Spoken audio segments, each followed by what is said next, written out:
বসে আছেন, এখন এখন উঠবেন না। উনি উঠবেন তখন যখন হচ্ছে একটু আলুর দাম বেড়ে যাবে, তখন গিয়ে খোঁচাখুচি করবে। আপনাকে আমরা বলতে এসছি যে ফসল নষ্ট হচ্ছে, কৃষককে তো না দিয়েছেন সেচ, না দিয়েছেন সার, না দিয়েছেন কিছু, যে ফসল এটা দেশের সম্পদ, জাতীয় সম্পদ, এটা নষ্ট হচ্ছে।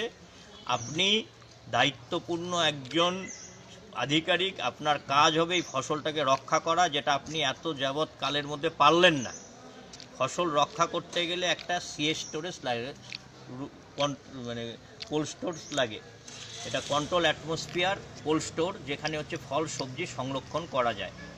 সেই ফল সবজি সংরক্ষণ করার একটা স্টোর যদি হতো, জলপাইগুড়িবাসী যে সময় চড়া টমেটোর দাম হয়, সবজির দাম হয়, সে সময় কিন্তু এই সবজিটা অক্টোবর মাস অবধি ওই সিএস স্টোরেজে থাকতো। তা ওনার মাথায় এটা আমরা দিতে এসছি, ওনার মাথায় আছে কি না জানতে এসছি। এই যে চা বাগানের যে জমি, চা বাগানে ন্যূনতম মজুরি দিল না, আজকে প্রতারণার 10 বছর।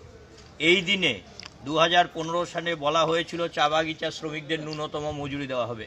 প্রতারণার 10 বছর। ওনাকে বললাম আর কত প্রতারিত হবে চা বাগানের শ্রমিকরা। 10 বছর আজকে অবিলম্বে ন্যূনতম মজুরিটা ঘোষণা করুন। আর যদি ঘোষণা না করেন, ঘোষণা তো করলই না, চা বাগানের উদ্বৃত্ত জমি 30% জমি বলে দিয়েছে কর্পোরেটের হাতে তুলে দিবে। আর যারা আদিবাসী শ্রমিক তাদেরকে উচ্ছেদ করবে, ভিটেছাড়া করবে। এটা উনি নথিভুক্ত করেছেন। 4,42,000 আমাদের জব কার্ড হোল্ডার একদিনও কাজ পায়নি। তারা যদি কাজ পেত তাহলে জলপাইগুড়ি জেলায় প্রতি বৎসর প্রায় 700 কোটি টাকা আসতো। সেই টাকাটা গেল কোথায়? কেন্দ্র সরকার বরাদ্দ করেছে 100 দিনের কাজের বরাদ্দ টাকা জলপাইগুড়ি জেলায় ব্যয় হচ্ছে না।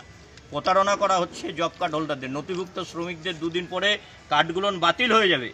তা ওনাকে এটাই বলতে আসছি যে 4,42,000 নথিভুক্ত শ্রমিককে দিনের পর দিন 3 বছর ধরে কোনো কাজ দিলেন না। এ চলতে পারে না। কেন্দ্র সরকার বরাদ্দ করেছে, বরাদ্দ টাকা জলপাইগুড়িতে ব্যয় হচ্ছে না কেন? আপনি কি করে এরপরেও এই দায়িত্বে থাকেন? এই প্রশ্নগুলো ওনাকে আমরা করতে এসছি।